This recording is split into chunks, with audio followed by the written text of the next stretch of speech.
Halo semua, kembali lagi dengan saya Randy dari Gadget Indo. Dari sejak peluncuran HP OnePlus pertama kali, saya udah tertarik banget sama HP-HP-nya OnePlus.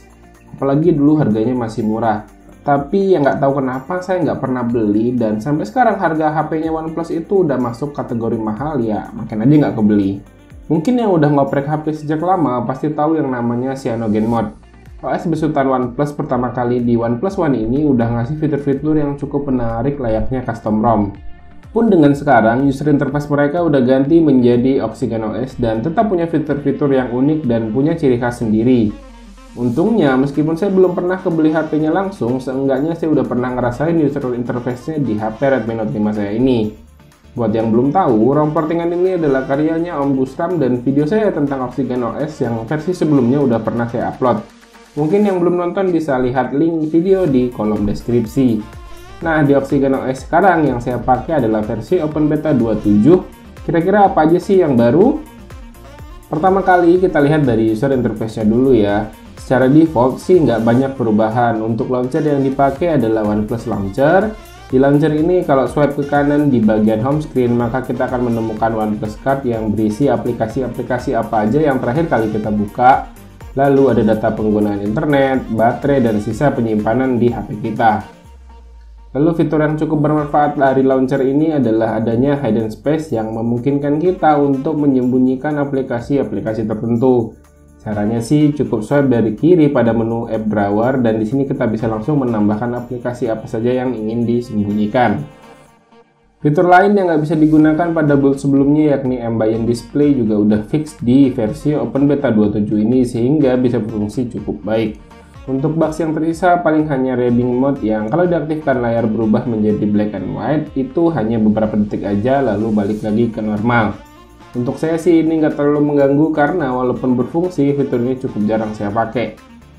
Di ROM ini, bagian kamera berfungsi cukup baik. Software kamera yang dipakai juga bawaan dari OxygenOS yakni OnePlus Camera.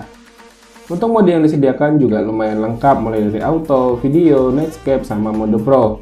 Untuk mode pro-nya ini berfungsi cukup baik ya. Pengaturannya pun cukup lengkap ya, mulai dari pengaturan ISO dari 100 sampai 3200, white balance, shutter speed sampai dengan 3 detik, dan juga bisa mengatur fokus objek.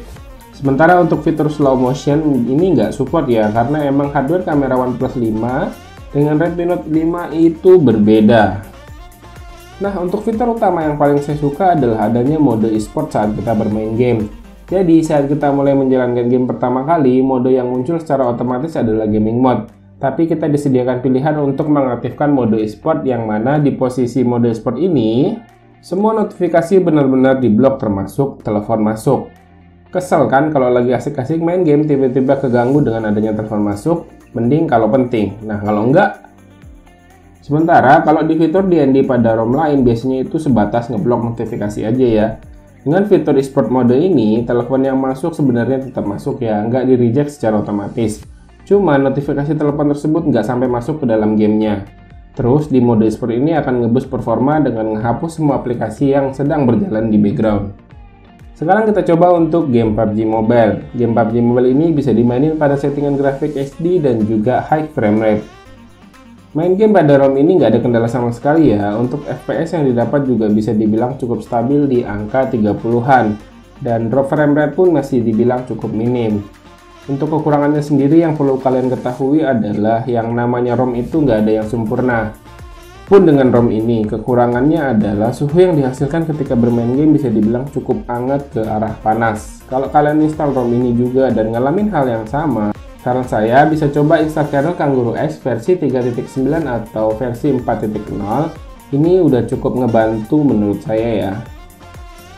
Lanjut untuk dari sisi baterainya, daya tahan baterainya sendiri bisa dikategorikan standar. Masih sama dengan OxygenOS versi sebelum-sebelumnya. Berdasarkan pengalaman saya, baterainya itu selalu bisa bertahan seharian dengan screen on time mentok sekitar 5 jam aja ya.